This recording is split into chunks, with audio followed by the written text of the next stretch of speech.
Hi everyone, it's Juilliard here at Artful Elements Studio, and today I'm going to be sharing with you a product that I've used for a long time, and I thought it would be perfect to make these DIY bezels with. Look at this magical stuff. This is called French Bullion.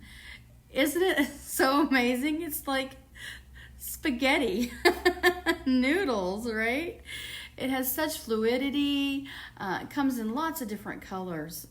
I've got 3 of them here. This is the rose gold, and it has a different texture to it. And then, of course, the gold. But it's just such a phenomenal material. And, of course, it's metal, so it's perfect for all kinds of clay projects like quick cure clay and polymer clay, and of course resin for sure, and lots of other things. And I'm going to cut this little piece here and show you. So it's a coil of wire, of a very fine wire. Look at that noodly effect. Anyway, it's that coil or that springy design, right, that makes it that fluid. And here I'm just going to pull it apart for you to show you that coil. Look how fine that is. We can find all kinds of uses for this. It was used for doing embroidery, French embroidery, and I used to use it in ceramics. But the fact that, we have all different ways of molds and different ways of using resin now, I thought, how about a bezel? So I've just, found a pattern, and let me get all this out of the way here. Okay, so like I said, you're going to need a pattern. Now you can draw this or print it, whatever you want, and then some resin tape. This just helps us press this wire down. Here I'm just showing you where I did a little teardrop for a test, and it was perfect.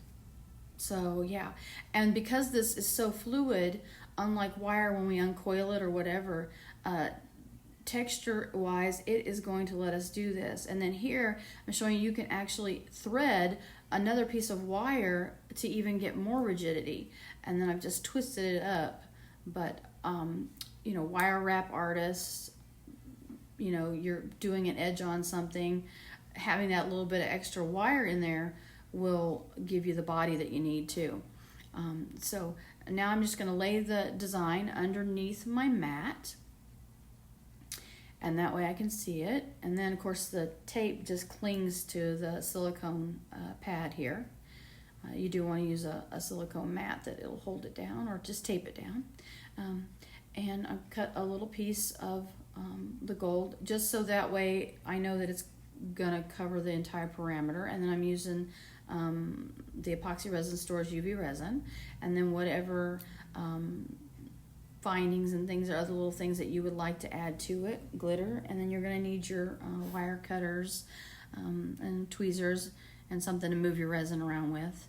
Now these are these little eye pins, but they have a ball on the end of them, and I'm going to use them to mount them to that cork for that little bottle. I thought it'd be kind of neat to do that. So here we go.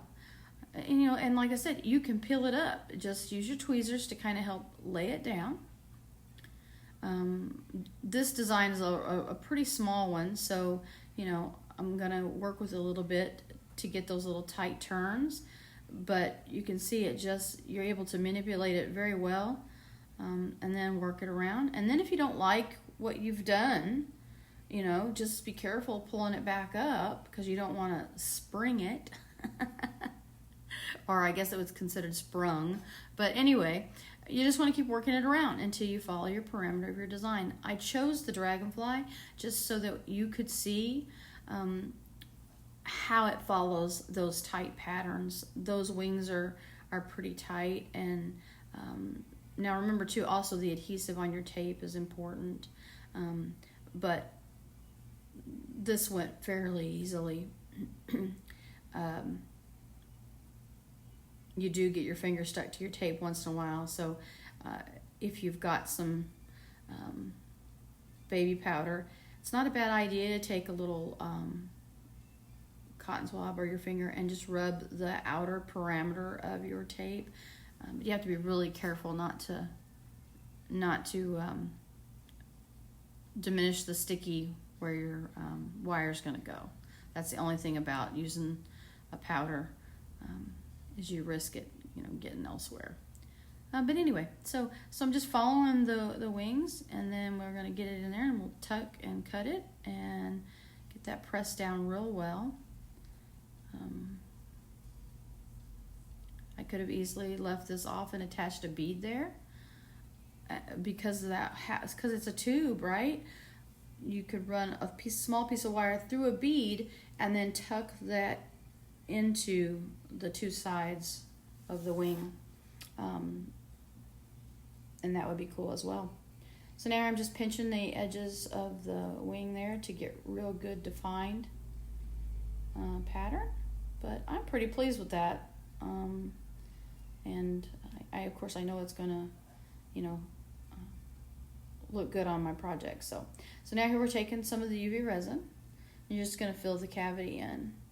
Now we're not going to do a whole lot. You're not going to do like that doming coat, because right now we're just giving a base for it, and we'll spread it all out, making sure it gets all to all the sides of the wire. The fact that this is a coil too is going to have little bitty areas that the resin's going to be able to attach to, which gives it tooth, and it really helps secure that. Now you could always brush around the edges to just make sure that everything is solid and secure, but there you go. And now I'm just going in with some glitter, whatever your favorite ones are. If you have a Cricut or a Cameo, it's a nice thing too, is you could cut a pattern and leave that actually underneath the wire afterwards, right? You have your cutout piece and you've done this, then you could affix the image to the back for others, or if you've got tattoos or other little decal that would give the wing pattern. I mean, it's just endless. It's just endless. And here I'm just putting on some little rhinestones in the tail area.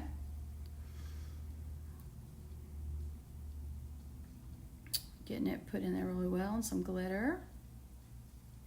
And we'll cure it. And it doesn't take too long. Just that. You want to, just give it make sure it's got a good cure. And I would flip it over and cure the back side as well, just in case you have any opaque, or even gets too opaque, right? That the light can't travel through to cure that. But and then we're just going to peel it off. It's that simple. So I mean, you could see. I mean, can you imagine? Holidays are coming. If you celebrate Christmas, you could do an ornament shape. Halloween, some bat wings. I mean, and you could always paint the wire as well. So there we go. So now I'm just gonna mount that, and I'm gonna use these little head pins with the ball. We'll take a couple of them and get them adjusted to the size, but I'm just gonna poke them down into that cork, and we'll cut them off to the height that we need. Get them in and get them secured. I just add a little bit of UV resin or some glue, some super glue, but get them affixed. And then I will add a little drop of glue to the back side of the dragonfly and cure that. I'm going to do it in an angle. That way when I put the cork back in the bottle, the dragonfly will be in an angle to the bottle. I thought that would be kind of fun. But, I mean, I know you all do so many wonderful things. You won't have any problem. You're going to love this wire if you've never worked with it before. And you'll just keep thinking of all kinds of things you can do with it. So there I have, doing my final cure. I think the next one I'd like to do is be like a little bumblebee. But there it is. A French Bullion wire dragonfly. Bezel. Thanks guys, and I hope you had fun.